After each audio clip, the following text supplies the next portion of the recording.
Hello, ladies. As I said before, we were going to have a special guest on the show, Divested Zealot. She is a YouTuber out there trying to peel the women off the fence and get them to at least consider divestment if they don't do so.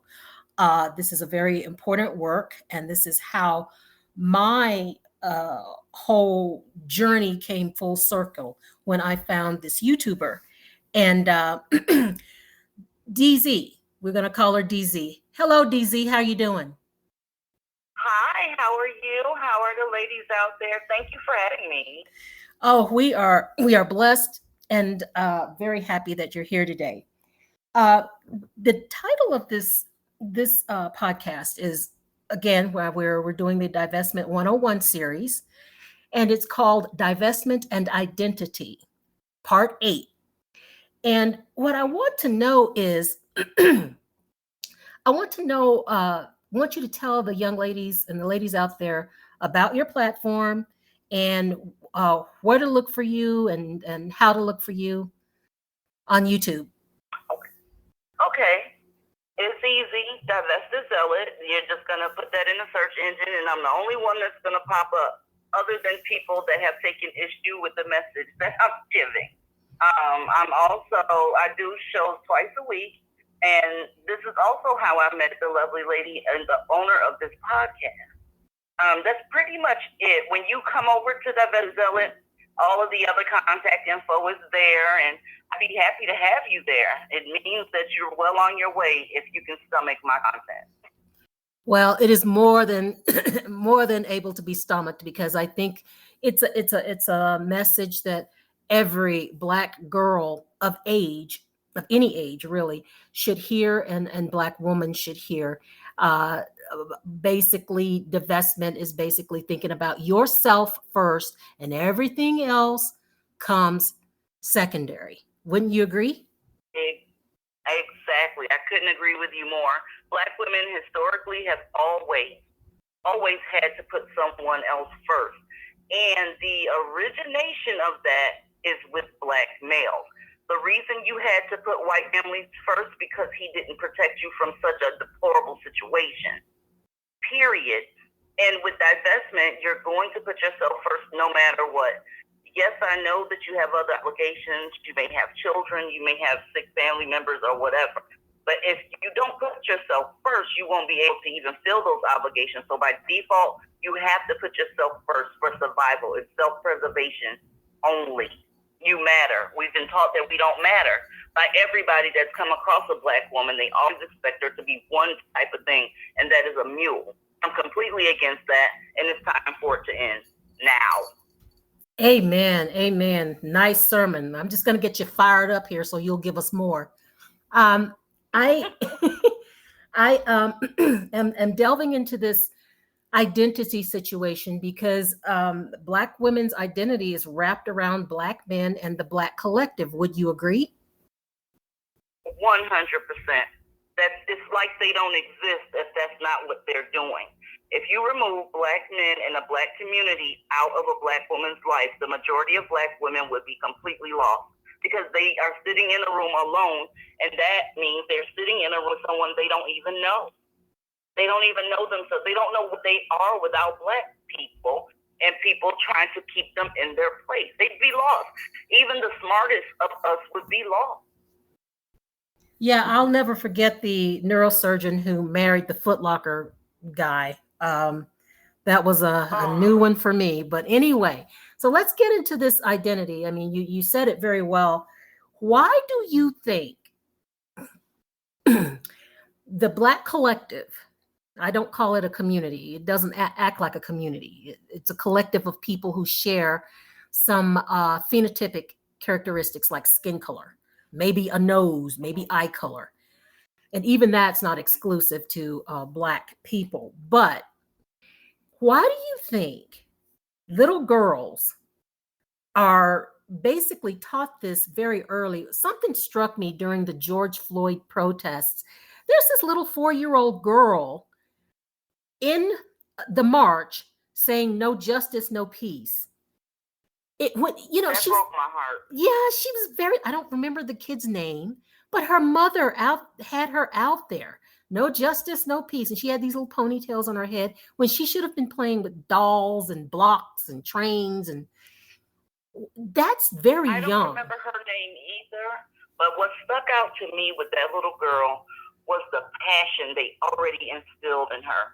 She, to be honest with you, when you looked at her and what she was doing, she had more passion than some grown white women when they're fighting for stuff. So that means that she's already programmed.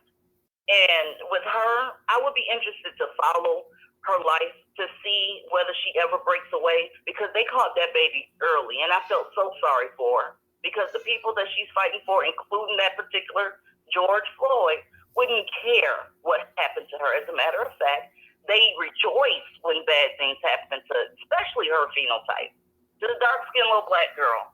That should be the last person fighting for the Black community, because she comes last and is normally the victim of the Black community, the biggest victim. Absolutely, absolutely. At my son's high school, we have little Black girls staging protests and walkouts for the slightest racial slight that they perceive as a racial slight. And my problem is this activism just takes precedence over their development of self, wouldn't you say? Yes. They don't get to know themselves, period. They don't know. It's almost as if I would like to ask that little girl. She was between 4 and 7. I know she's still in her formative years. What's your favorite food? I guarantee you, any question that you ask her like that, she'll look at the person next to her, probably her mother, to make sure that she's saying the right thing. We just have to be in service. From the day that we're able to walk, we're supposed to learn how to march for them. We don't know ourselves. That breaks my heart. We have a lot of pretty, beautiful, smart Black women, and they don't even know that they exist because they're made not to exist in the so-called community. Definitely. And I often wonder what our girls would be like if they were not taught to first cater to the Black community and Black males, and what they would be like if they just developed themselves, stopped preening so much and developed what is good for your personality. And this brings me to your divestment story, DZ. How long have you been divested? Just give me some decades. It's been years. I'm 44 now, so around 16, 17, and this is because all of the stuff I saw growing up from a very small child. I didn't see any functioning families. I saw men coming in and out of the family, saw a lot of domestic abuse. I saw a lot of drug abuse. Now, all these people are Black people, right? And I knew at a very early age, even before I got my high school diploma, that I didn't want anything to do with that. I saw too many examples for me to even begin to think that my experience would be different, okay? That's what's going on with a lot of Black women. We think we're going to be different. No, you are a Black woman. Light skin, dark skin, it doesn't matter. You're a Black woman and you serve one function. And I recognized that early and got on immediately. I've never ever had a so-called bad experience with a Dusty, because I never entertained them. But I've witnessed so many horrifying things that Dusties will put Black women through. And I just got on early. Okay, so you decided that. So let's say you were what, 17 years old. Okay, so Yes. so when you decided, I'm not going to do that anymore, that is not going to be me. How did you go about staying out of the, well, not all. Well, you can find yeah. Go ahead. Once I saw that Black women were going to defend someone that they knew that was usually a Dusty. Every Black woman has one that they're going to defend to the end, even some of the divested ones. What I did was not talk about it directly to them. I checked their temperature and I walked away. We have to learn how to walk away. We tend to want to beat down the battle and go to Jericho and tear down all the walls. But that's a different animal. Blackistan is a different animal. The best thing you can do is keep your thoughts to yourself, develop a very small circle, expand that circle of people that do agree with you, and keep it moving. Or at least if they don't completely agree with you, at least somebody who will not tear you down because of your views. Yes. And with our community, Black community, the women and the men have been trained to, whenever they see a problem, you putting yourself is a problem. Please don't get that twisted. Okay? As soon as they identify you as a problem, they tend to start chopping at your self-esteem. They try to redirect you. They come with a whole bunch of straw man arguments, and then it nonstop. Because you are an anomaly. You're supposed to fall in line and mule. So the people that are coming against you, they're not going to ever stop. So slowly back away. You can't just, run. You could, but they're going to accost you. Slowly back away, and people will get it. And only give access to people that you can come to some sort of an agreement with. Access to you. Everybody doesn't deserve access to you, and I knew that way early on. Definitely. It's a privilege. It is a privilege, and Black women. Access to you is a privilege. Mm-hmm. Black women don't know that, DZ. That's why we're doing this. Access to her is a privilege, and especially when we live around a collective where the men get everything from the women. Everything. Yes. Everything. Money, shelter, get them justice, buying them lawyers, getting a lawyer for them, getting them everything they need. So they can't even, I'm beginning to wonder if they were like back in the caveman days, could they even be hunters and gatherers? They die. I doubt it. I don't think they have the capability to. I think if you don't use it, you lose it. That goes with anything. So, since they weren't able or weren't willing to use it, they lost it. If they took the grid out right now, Black women in Blackistan would be screwed. They don't know how to fix anything. They can't even change oil. They can't even change oil in a car. Some of them can't even change a tire. Right. And I know 6-year-old kids that know the basics of changing a tire. So you just don't understand. You just said something pivotal right there. All it is, it's basically 3 steps. And a lot of them don't know how to do it. You're screwed. So if that's the hill you want to die on, go for it. But I don't recommend it. Definitely. I don't recommend it either. So here you are, this young lady. You forged on to a career. Okay. And tell me about being divested and working around other people who may or may not understand your point of view. Okay, so when you're on the clock and someone else is paying you for a job, you essentially are a theater actor. So whatever character they've given you while you're on that clock, as long as it's not, dangerous or going to cause some sort of harm, that's what you're being paid to do. It's no different when you see Wesley Snipes making love to a woman on screen. You know he hates Black women, but he's playing a character right then. So once I'm off the clock, that's my time, and I say who gets to be around me, who has access to me, and I'm not being paid for it. It's just as simple as that. So basically, don't share any private information about your life, even if it seems innocuous, because it's something that Mm-hmm. people can use against you if they do not agree with your point of view. Mm-hmm. I agree 100%. It's none of their business. We tend to be a little bit too open with our stuff, and it's time for Black women to get people out of their business, start having standards, make your time come as a premium. Your time is worth it. Everything, almost 100% of the stuff that you learned in the Black community is not true. It was just to forge a soldier. They turned a lot of us into soldiers. We even get upset. How many videos have you seen with us making a big fuss at a McDonald's? It's always opposition, and it's no size to it. It can be something as small as you forgot my chicken nuggets, all the way up to you shot some Black guy, and everything between. It turns into a war because they've made a soldier out of you. Soldiers, and then they say, well, gee, those soldiers are too dark skinned. They're not feminine enough. They don't have enough money. Our soldiers are too fat. Our soldiers are wearing the wrong clothes. I mean, it just goes on and on and on. And if the soldier wants you to take care of them, the soldier is a gold digger. Yes, you can't win for losing there. The best option is divestment.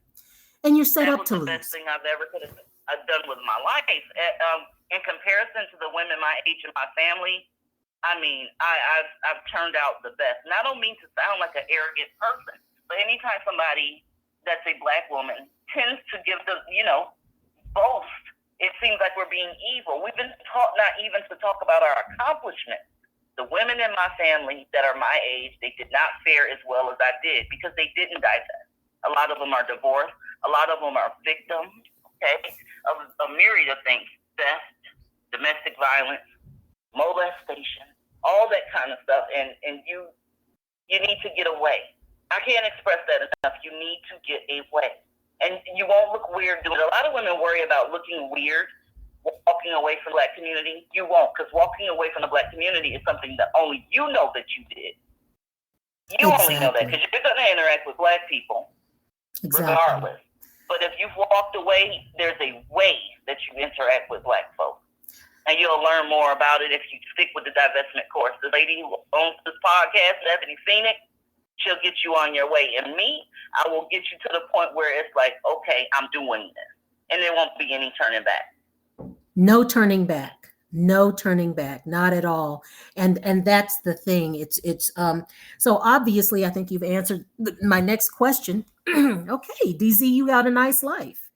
You divested, you moved on, you stayed away from Dustyville. You've got a nice life. Mm-hmm. So are you harboring any resentment towards Black people? Why did you stay divested? I don't have anything against Black people. They have built the culture that they're clearly comfortable with.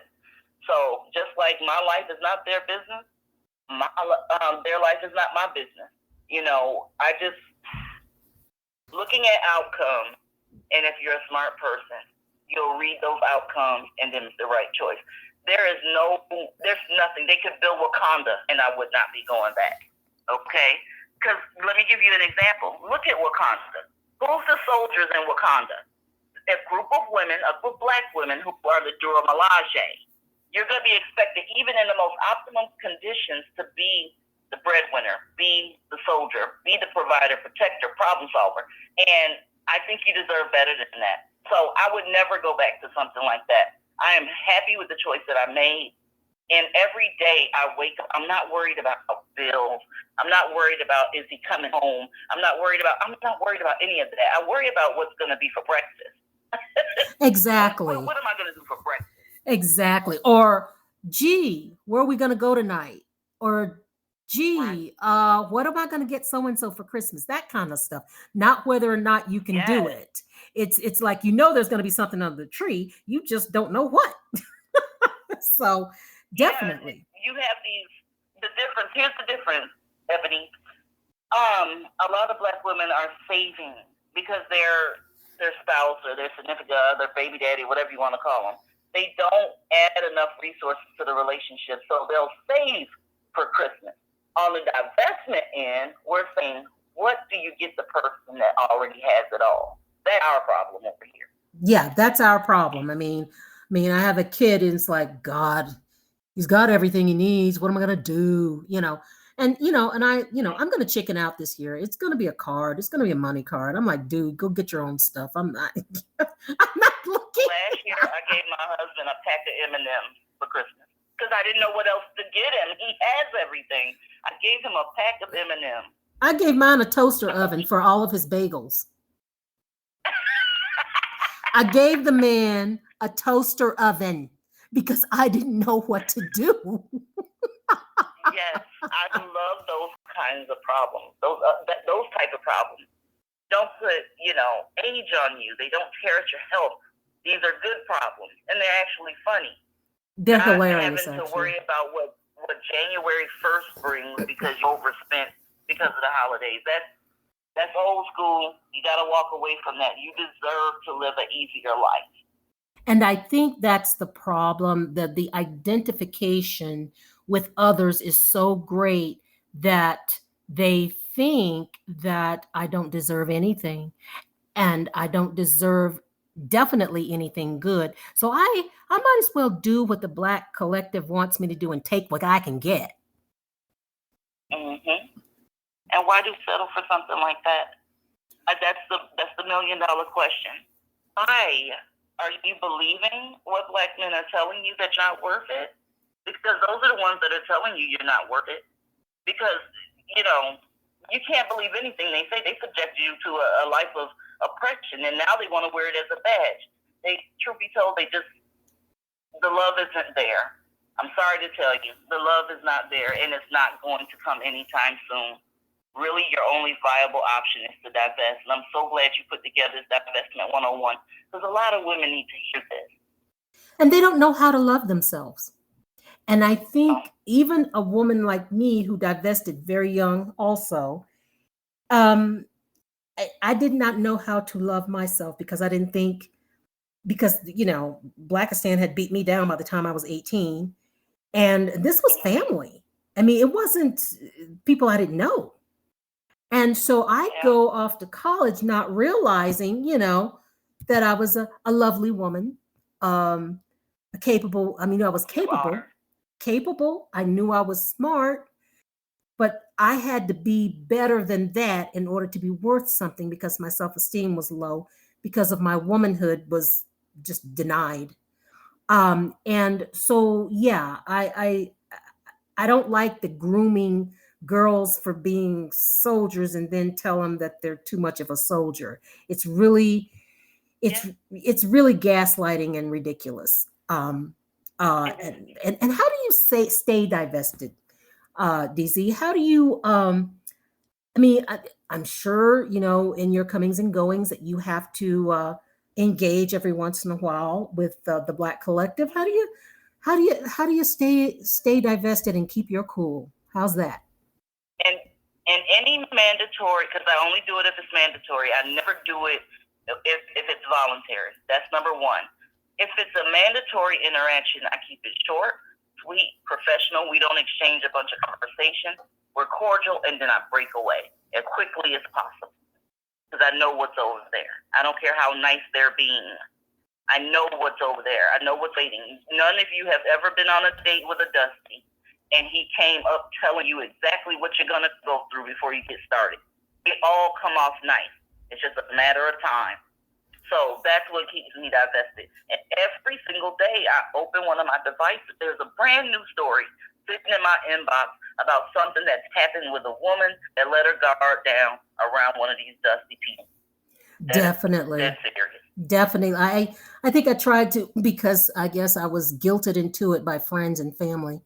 Well, you don't ever give them a chance. So the thing is, they don't deserve it. So they if don't. Somebody tells you you didn't give them a chance, say thank you. You recognize my standard and keep it moving. Keep it moving. And they don't want you to have standards. That's the thing. No. It's like, if you look at some of these TikTok things, you need to stay in your place as a woman. What's my place? My place is where I effing put me.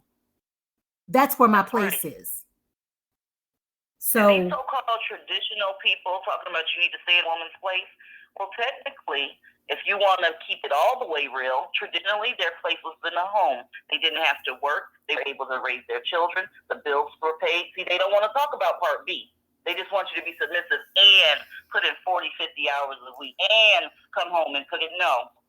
Well, it's not worth it. You deserve better. Exactly. And I've seen women who do the stay-at-home mom thing, and they keep the house pretty, they stay in shape, they take care of the kids, but he's screwing Talitha down the street. Okay. Yeah, so, I mean, he's taking care of home. You've got your money, you got your car, you got your jewels, you got your clothes, you got your clubs. But he's screwing Mary on the other street. And he just... You know why? because the majority of them are very, very dusty. And ones that actually get a job and do what they claim is right, they think they deserve more than one woman.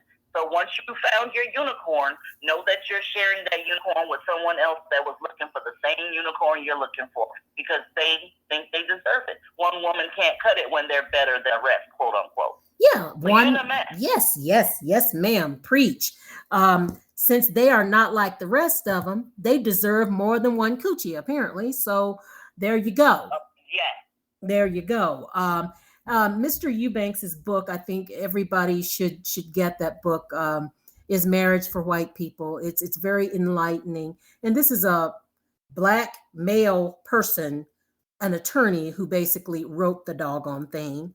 So you can't say, oh, we're just piling on the men kind of thing. What do you say to these women? What's up with these women who are like, I just want a chocolate man?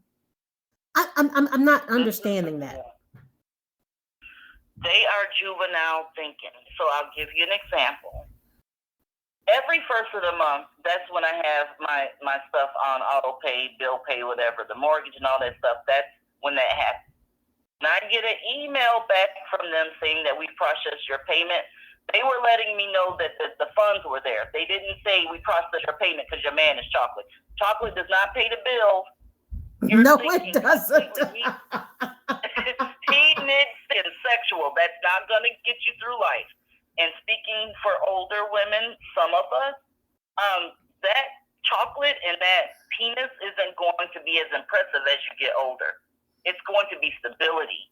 When you tell somebody you're looking for a chocolate man, you're talking about who you want to have sex with, not who you want to be your protector and provider.